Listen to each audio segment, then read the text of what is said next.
Hello, I'm the CommanderZander. I remember it so that a staunch critic doesn't have to, and neither should you. And welcome to another edition of Movie Gladiator! This is a segment where I pit movies against one another. And seeing as how it's still Digimon versus Pokemon, well, you kind of guessed it. I'm going to be comparing the Digimon movie to the first Pokemon movie. Why just the first Pokemon movie instead of all the movies together? Because, well, let's face it. The first Pokemon movie was the only one that I saw from start to finish. I've seen bits and pieces, if any, of the other Pokemon movies. And quite frankly, I just feel like it doesn't really matter. The first one's probably the best one of the Pokemon movies. So it's the perfect one to pit with the Digimon movie, which was...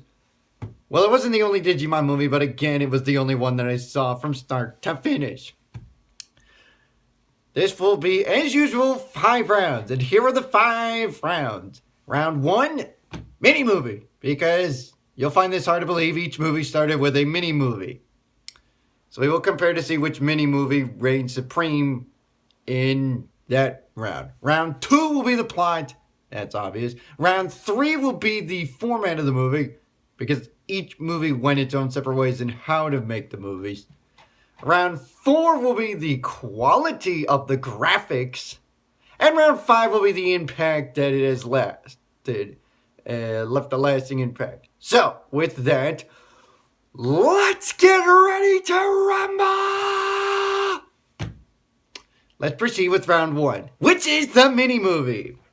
Yes, both movies started with a little mini skit before we get to the actual movie itself.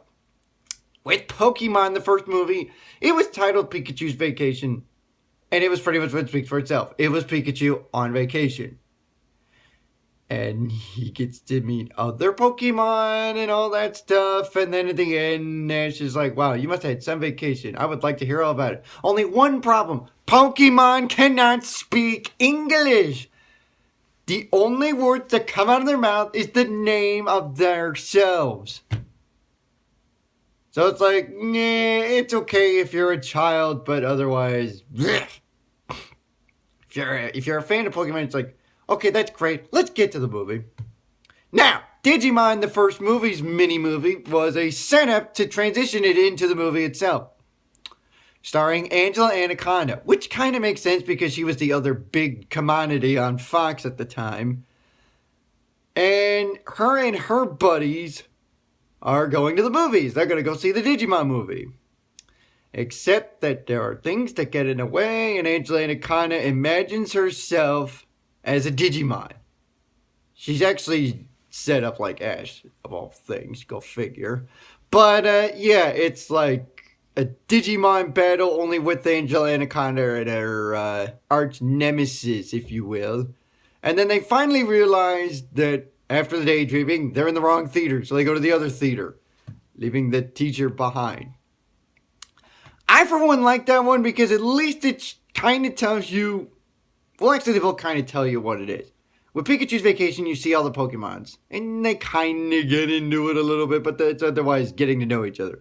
Whereas with the Angela Anaconda mini-skit, it pretty much sets up the Digimon movie, because they're actually going to go see the Digimon movie. So with that, round 1 goes to the Digimon movie. Now on to round 2, the plot. With Pokemon, the first movie, the plot is very simple. There is a new Pokemon called Mewtwo, who is a clone of Mew. And scientists have created him to try and make him the most powerful Pokemon ever. He's a mind reader, this Pokemon. So powerful that he doesn't need the likes of scientists or the likes of bosses. He wants to figure out who the hell he is. And in doing so, he has made all the Pokemons come to his secret location in order to challenge them 1 against 1. Hell, he clones the Pokemons.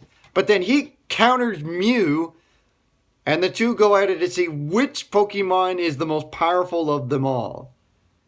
And in the process, Mewtwo pretty much bestones Ash. Pikachu tries to set him free, couldn't. Mewtwo ultimately does, and learns a valuable lesson, and he goes off and becomes a free man. Whereas with Digimon, the first movie, it's pretty much one story after another. It all starts with the night that the big battle happened between Paramon and Greymon. And this is Greymon before he was Greymon, because Agumon's like gigantic. Amazingly, Greymon's not really tall. He's about the same size as Agumon in this instance. But the two go at it. There are kids who witness it, and they ultimately become the Digidestins, as you probably have seen in the series. But this tells you how they became Digidestins.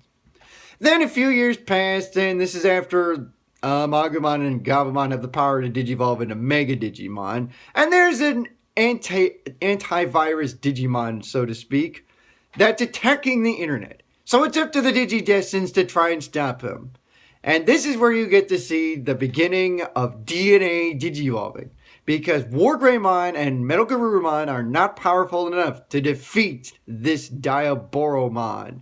So they DNA digivolve into the greatest Digimon of all, Omnimon. And by golly, he's a freaking awesome Pokemon. In fact, I will show you on the, not Pokemon, Digimon. What am I thinking?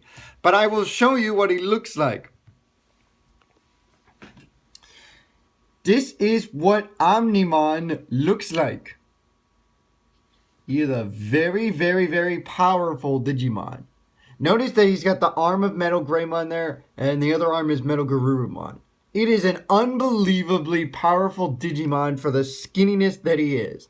But my god, does he have immense power. And eventually in Season 2 of Digimon, Izzy explains to the new generation of Digidestins what happened on that day, and how DNA Digivolving came to be because of the fact that XVmon and Stingmon DNA Digivolved into Pyldramon. Except in that instance, those were two champion Digimons DNA Digivolving, whereas in the case of the movie, you had two Megas DNA Digivolving. But that's for the series. Then we transition into the new generation of Digidestins, who now have to stop Kokomon because he caught the virus. Even though they destroyed Diaboromon, the virus spread into one of this American Digidestin's Digimon, Kokomon. And so he's infected with the virus, and it's up to the Digimons to destroy the virus. They armored Digivolve because at the time that's the only way they could Digivolve with the evil Emperor, the Digi-Emperor. So they armor Digivolve into Flamedramon, into Raydramon. Yes, that's right. They can armor Digivolve into two different forms of Digimon. And all those other Digimon. Yet it's not enough. So then they have the Golden Armor Digivolve in order to defeat the evil. Oh, by the way, one of those Digimons you will not see in the second season of Digimon, but you will in the third season with another Digidestined. Just a spoiler, if you will. Both of these plots are very well written. But I think Digimon again shows its true self, where it transitions from one story to the next, and it gives you an idea of what the show is. Because some people who just watch the show are like, wait a minute, how did this happen? And how did this happen? This movie pretty much explains it all for you. Pokemon has a good plot too, but it's typical Pokemon. You fight, you try and capture them all. In this case, Mewtwo does have a purpose in life, and he's trying to figure it out. It's a slight edge, but I'm going to give it to Digimon the Movie. Winner round 2, Digimon the Movie. After 2 rounds, Digimon leads 2-0. Don't worry, Pokemon, you will get your chance. Round 3. The format of the movie. Digimon the Movie does it like no other movie. It's actually 3 stories combined into one full movie. So it's one story transitioning into the next story, transitioning into the next story. I think this is a very clever idea. Whereas Pokemon, it's just a start to finish type deal, no transitioning, all that stuff. It's your typical time in a movie. Digimon not only comes up with something different, but it actually works out. It still makes it a great movie. Because you got one story that transitions into the next story, that transitions into the next story. It doesn't lull you to sleep. Now, Pokemon, the first movie, doesn't lull you to sleep either. Their format is good too. Except it's like, you got your beginning, you got your setup, you got your climax, you got your ending. That's pretty typical of any other movie.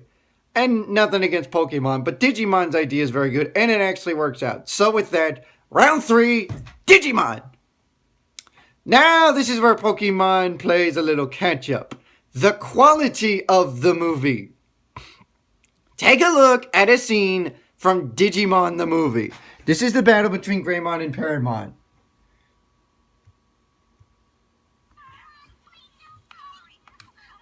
Look how bland this quality is. Look at the graphics. Good God. It's decent, but you could have taken more time to make it a lot better. That is all I'm going to say on that subject. Now, on to Pokemon. How does the graphics unfold for them? Well, by golly, look at the graphics. Those are really, really, really good.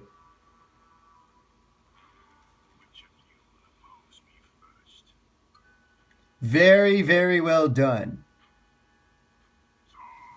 It's a little bit better than Digimon the movie, so enough said. Round 4, Pokemon the first movie. And with that, we move on to the 5th and final round. And I know Digimon's going to win this battle, but I still want to do this round anyways. The lasting impact that these two movies have left. Well, with Pokemon, it started a dynasty of movies, where they made at least, 3 or 4 more after that. All of which were all pretty good, but again, I haven't seen bits and pieces of them. Whereas with Digimon, the first movie, it left some lasting impact. Not as great as Pokemon, though, because Pokemon is by far the superior one. And I hate to admit it, being a Digimon guy myself. But Pokemon had everything from trading cards to video games to TV shows to movies to everything. There's a reason why South Park ripped on them. Digimon was just a duplicate. All they had were the trading cards, the TV show, the movies. I don't think they really had a video game as far as I'm concerned, but you can prove me wrong otherwise. But it didn't leave much of a lasting impact, and it didn't last as long as Pokemon, whereas Pokemon is still going on to this very day. And I know I mentioned this in the TV arena battle, but there's a reason why Pokemon's lasted longer than Digimon. Digimon was just a duplicate that was good for its time. Pokemon is a longer lasting impact that's good for every generation. So with that, I will give the edge to Pokemon the first movie.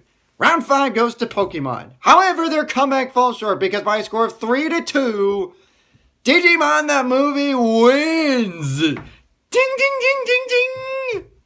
So Digimon gets even with Pokemon. Pokemon wins the TV battle. Digimon wins the movie battle. But, which mon do you think is truly the better mon? Digimon or Pokemon? I would like to hear your comments, so feel free to post in the comments section below, not only on this video, but for the TV arena between Digimon and Pokemon, as well as my editorial between Digimon and Pokemon. And as always, your opinion is important too. So, I hope you enjoyed this edition of Movie Gladiator, and you enjoyed this little segment between Digimon and Pokemon, because quite frankly, those were two shows that impacted my childhood, as well as yours more than likely. I'm the CommanderZander. I remembered something that sounds great, and I'm doing neither should you.